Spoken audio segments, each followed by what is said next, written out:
100 দিনের কাজ, 4 টাকা বন্ধ। পশ্চিমবাংলা চুরি দুর্নীতি ছাড়া আর কোনো জায়গাতে ফ্লারিশ করছে না, উন্নত হচ্ছে না, শুধু চুরি দুর্নীতিতে উন্নত হচ্ছে।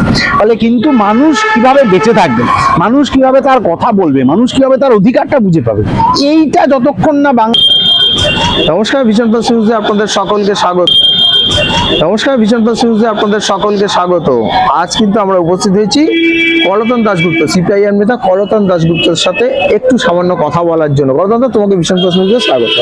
কলতন দা, বাংলা বাঁচাও যাত্রা তোমরা একটা আয়োজন করেছো, শুরু হয়ে গেছে। এই বাংলা বাঁচাও যাত্রাটা কেন করছো? বাংলা মানুষ, তার সংস্কৃতি, তার জীবনযাত্রা, তার রাজনীতি গোটাটা তো ডুবতে বসেছে, সেই জন্যই তাকে বাঁচানোর জন্য লড়াই।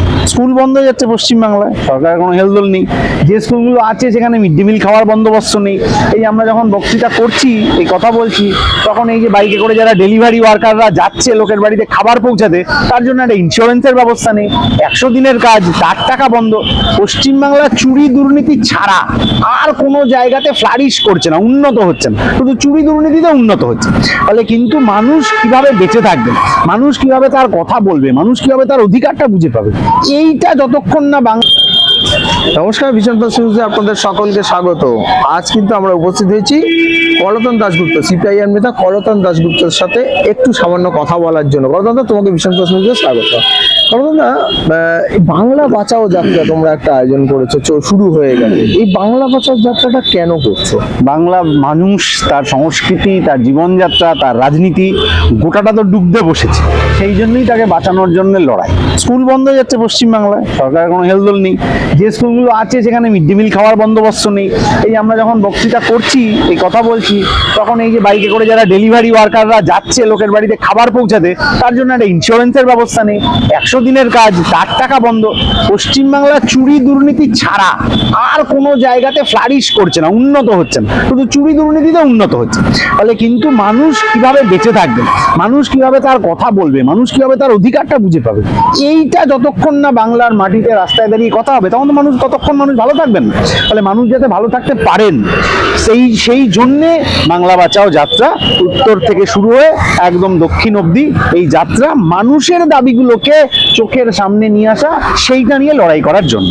তো যখন উত্তর থেকে দক্ষিণ অবধি তোমরা যাত্রা করছো, তখন একটা পদ্ধতি চলছে সারা ভারতবর্ষের কিছু রাজ্যে শুরু হয়েছে, আমাদের পশ্চিমবঙ্গে চলছে এসআইআর যে পদ্ধতি চলছে। সেই সময় যে তোমরা যাত্রা করছো, তাতে কিছু মানুষ তো অংশগ্রহণ করবে তোমাদের যাত্রায়, তো তাদের এসআইআর এর যে ফর্ম ফিল আপ জমা দেওয়া, এইসব ক্ষেত্রে অসুবিধা হবে না? এটা যে মানুষ এসআইআর এর কাজ করছেন তাকে ওই এলাকাতেই কাজে রাখা হয়েছে, বাকি অন্য যারা রয়েছেন তারা হচ্ছে যে পদযাত্রায় যাচ্ছেন, এবং পদযাত্রা যে যে জেলার উপর দিয়ে যাচ্ছে শুধু তো সেই জেলা, বাকি সব রাজ্য থেকে লোক নিয়ে যাওয়া হচ্ছে। কোনো যোগ্য মানুষের নাম বাদ পড়বেন না, এটা আমরা চ্যালেঞ্জ নিয়েছিলাম। স্বচ্ছ ত্রুটিমুক্ত ভোটার তালিকা করতে হবে, এটাও আমাদের চ্যালেঞ্জ ছিল, এবং বুথের থেকে ভূত তাড়াতে হবে, এটাও আমাদের চ্যালেঞ্জ ছিল। তাহলে এই তিনটে কাজ হচ্ছে। তার পাশাপাশি এই সামনের নির্বাচন যা হবে, সামনের লড়াই যা হবে, সেই লড়াইটা শুধুমাত্র কে কোন দলে গেল, কে কার থেকে কি উপহার নিল, কে ওখানে কি করলো, এই লড়াইতে হবে না।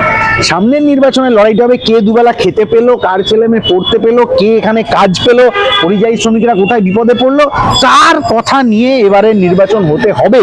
সেই জন্য আমরা এই বাংলা বাঁচাও যাত্রা করছি, ভুল এজেন্ডার বিরুদ্ধে মূল এজেন্ডাকে সামনে আনার, এইটা আমাদের লড়াই। যখন তোমরা বাংলা বাঁচাও যাত্রাটা করছো, তখন তোমরা 26-এর নির্বাচন আছে, 26-এর নির্বাচনকে মানুষকে কিছুটা সচেতন করার চেষ্টা করছো। আশা করছি এই যে সচেতন করছো, মানুষরা কি নিয়ে সচেতন হবে? তোমরা কি জোটে যাবে না একাই লড়বে? মানুষ সচেতন হবে নিজের অধিকারের লড়াইতে।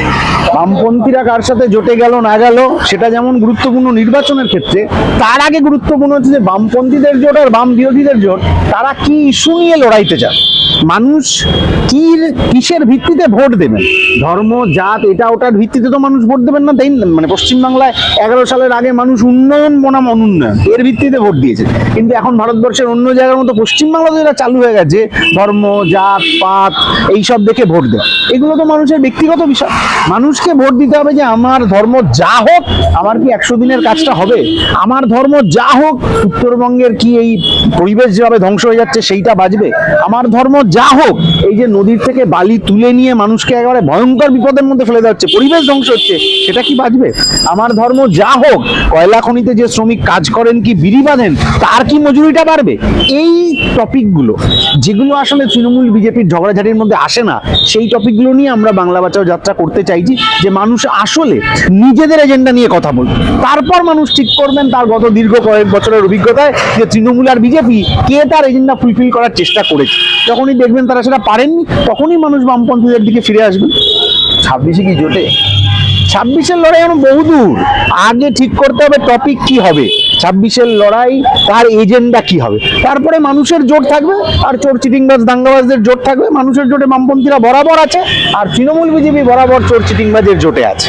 সেই দুই জোটের মধ্যে লড়াই হবে। মুখ কে হবে? মুখ কি রাখছো? ওই ঝান্ডাটা মুখ আছে তো, ঝান্ডা মুখ। কতগুলো মুখ লাগবে? এরকম এখন নাম বলতে আরম্ভ করলে আমি 50টা নতুন নাম, যা মিডিয়া বলেছে আমাদের যে নতুন প্রজন্মের লোক তো নাই সিপিআইএম, এইসব মিডিয়ার একাংশ ছড়ায়, তো আমি 50টা নাম বলে দিতে পারি যারা গত 13 বছরে নতুন করে বামপন্থী রাজনীতিতে এসে মানুষের মধ্যে গ্রহণযোগ্য হয়েছে। তৃণমূল বিজেপি যে নাম বলবে তারা গত 13 বছরে উঠে এসছেন, মানুষের মধ্যে গ্রহণযোগ্য হয়েছেন, একটা নাম বলে দেখা। আমি তো 50টা নাম বলে দেবো, তৃণমূল বিজেপি একটা বলুক, পারবে না? সিপিএম সমর্থকরা বেহালা পশ্চিমে বিধায়ক পার্থ চট্টোপাধ্যায় জেল থেকে ফেরার পর খুব রটাচ্ছে যে শতরূপ ঘোষ বেহালা পশ্চিম থেকে লড়ছে। যে কেউ বেহালা পশ্চিম থেকে লড়ুক, চুরির বিরুদ্ধে কথা হতে হবে। যে কেউ বেহালা পশ্চিম থেকে লড়ুক, গত এত বছর ধরে বিধায়ক না থাকার জন্য এলাকার উন্নয়ন হলো না, এই প্রশ্নের জবাব দিতে হবে। আর যে কেউ লড়ুক বামপন্থীদের ওই চোরের বিরুদ্ধে, চিটিংবাজির বিরুদ্ধে, মানুষের ভবিষ্যৎ নিয়ে ছেলে খেলা করলেন যারা, তার বিরুদ্ধে মানুষ ভোট দেবেন, এই ভরসা আমাদের আছে। প্রার্থী তো তখন ঠিক হবে, কিন্তু ইস্যুটা এখন ঠিক হয়ে গেছে যে চুরির বিরুদ্ধে, এই যে হাজার হাজার ছেলেমেয়ের ভবিষ্যৎকে নষ্ট করে দেওয়া হলো, বেহালা পশ্চিমের মানুষ তার বিরুদ্ধেই ভোট দেবেন। কদমদা, জ্যোতি বসুর সময়কার নেতৃত্ব আমি ছোট ছিলাম, খুব কম দেখেছি। বুদ্ধদেব ভট্টাচার্যের সময় নেতৃত্ব অনেকটা দেখেছি। তখন মুখের লড়াই হতো না, ঝান্ডার লড়াই হতো, বা বামপন্থী সংগঠনগুলো মিলিয়ে একসঙ্গে লড়াই হতো। এখন সিচুয়েশন অনেকটাই চেঞ্জ হয়েছে, অনেক বদলে গেছে। এখন তৃণমূলের মমতা বন্দ্যোপাধ্যায় একটা মুখ, মমতা বন্দ্যোপাধ্যায়ের মুখ নিয়ে লড়াই হচ্ছে। তো এই ক্ষেত্রে তোমরা কি তোমাদের স্ট্র্যাটেজিটা একটু চেঞ্জ করবে 26-এ? সময়ের সাথে সাথে অবশ্যই স্ট্র্যাটেজি বদলায়, বামপন্থীরাই তো সময়ের সাথে সাথে নিজেকে বদলে দিতে পারে। আমি ওই জ্যোতিবাবুর সময় থেকে, বুদ্ধবাবুর সময় থেকে আজ পর্যন্ত ওই প্রজন্মের নতুন ইয়ং লিডার উঠে এসছে রাজনীতিতে, মানুষকে সাথে নিয়ে লড়াই করেছে, এরকম 100 উদাহরণ দিয়ে যেতে পারে। কিন্তু তৃণমূল এই একটা দুটোর বাইরে উদাহরণ দিতে পারবে না। এটাই দক্ষিণপন্থার সাথে বামপন্থার পার্থক্য। প্রতিটা জেনারেশন আসবে। বুদ্ধবাবুর সময় সেলিমদা তখন তরুণ প্রজন্মের নেতা ছিলেন, সেলিমদার সময় এখন মীনাক্ষী, সৃজন, শতরূপ, এরা সব, দীপশিতা, এরা সব তরুণ প্রজন্মের নেতা আছে। আবার এদের যখন আরেকটু বয়স বাড়বে, তখন পরের প্রজন্ম যারা এখন কাজ শিখছে, তারা সেই জায়গায় পৌঁছে যাবে। এইটা দক্ষিণপন্থীরা পারবে না। তারা সেদিনও যে একটা নামের পিছনে দৌড়াতো, এখন ওই একটা নামের পিছনেই দৌড়াবে। এই যে বারবার যে ওরা বারবার বলে যে বামপন্থীরা শূন্য শূন্য শূন্য, বারবার এটাকে কোনো একটা ডিবেটে তোমরা বসলেও শুনি, তোমরা মিছিল গেলে তোমাদের পাশ থেকে আওয়াজ দেয়। এই যে বারবার এই যে টার্সেলটা, এটা যে বলে, তোমাদের এটা খারাপ লাগে না? বামপন্থীরা শূন্য হওয়াতে যদি চুরি করাটাকে লেজিটিমাইজ করে দেওয়া হয়, তাহলে আমাদের খুব খারাপ লাগে। বামপন্থীরা বিধানসভায় না থাকার জন্য যদি 100 দিনের কাজ নিয়ে কোনো দাবি দেওয়া বিধানসভায় পেশ নয়, খুব খারাপ লাগে। বামপন্থীরা বিধানসভায় না থাকার জন্য যদি বাজেট অধিবেশনটা শুধুমাত্র ধর্মজাতের মারামারিতে লেগে যায়, আমাদের খুব খারাপ লাগে।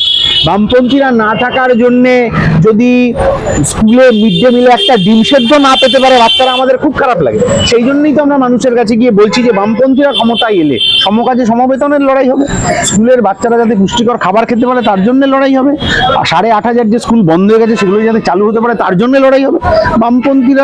বামপন্থীদের যদি বিরোধীরা ভয় না পেত, তাহলে পঞ্চায়েত নির্বাচনে 6 জন বামকর্মী শহীদ হলেন কেন? পঞ্চায়েত নির্বাচনে বামপন্থীরা যেখানে ভোট পেয়েছিল সেখানে কালি ঢেলে দিতে হলো কেন? তৃণমূল তো চুরির টাকা খেয়ে অভ্যস্ত, সেই নেতাদেরকে ব্যালট চিবিয়ে খেতে হলো কেন? বামপন্থীদের ভয় পান্ড, সেই ভয়টা আবার 26-এর নির্বাচনের আগে ওরা পেতে শুরু করবে। 21-এর নির্বাচনে তোমাদের একসাথে জোট প্রার্থী আইএসএফ বিধায়ক নওশাদ সিদ্দিকী একা নির্বাচিত হয়েছে, একা নির্বাচিত হয়ে একা লড়াই করছে বিধানসভায় দাঁড়িয়ে। অধিবেশন শুরু হবে সম্ভবত 7 তারিখ, নাহলে 3 তারিখ থেকে বিধানসভার অধিবেশন শুরু হবে। তখন একটা লড়াই চলবে, সেই লড়াইয়ের সময় তুমি একা ভিতরে, আর বিজেপিরা হামেশাই বয়কট করে বেরিয়ে আসছে। তাতে মনে হয় না যে বিধানসভার যে কাজকর্ম তা কিছুটা হচ্ছে না? বিজেপির মতো বিরোধী থাকলে আর তৃণমূলের অন্য কাউকে লাগে না তো? এখানে বিজেপি বয়কট করে ঝগড়াঝাটি করে বেরিয়ে চলে আসে, তৃণমূলের সুবিধা করে দেয়, ঘর ফাঁকা করে দিই। তার পাল্টা হিসেবে দিল্লিতে এরকম কোনো যখন ডিবেট হয়, তৃণমূল ঘর ফাঁকা করে দিয়ে বেরিয়ে চলে আসে, বিজেপি ওখানে সুবিধা নিয়ে নেয়। এইটাই তো সেটিং, যে কথাটা আমরা বলতে চাইছি। বামপন্থীরা বিধানসভায় থাকলে এই সেটিংটা ভেঙে ছাড়খাড় হয়ে যাবে, এইটা তৃণমূল বিজেপি জানে বলে ওরা যে কোনো ভাবে এই বাইনারিটা করে বামপন্থীদেরকে দূরে রাখার চেষ্টা করছে। আর আমরা সেই বাইনারি ভাঙছি। অতীতে যখন আমরা প্রথম বলা শুরু করেছিলাম তৃণমূল বিজেপির সেটিং, তখন যত মানুষ এটা বিশ্বাস করতেন, আজকে তার থেকে অনেক বেশি মানুষ বিশ্বাস করেন। তখন যত মানুষ রাস্তায় আলাপ আলোচনা করতেন যে হ্যাঁ ওদের সেটিং আছে, আজকে তার থেকে অনেক বেশি মানুষ রাস্তায় আলাপ আলোচনা করছেন।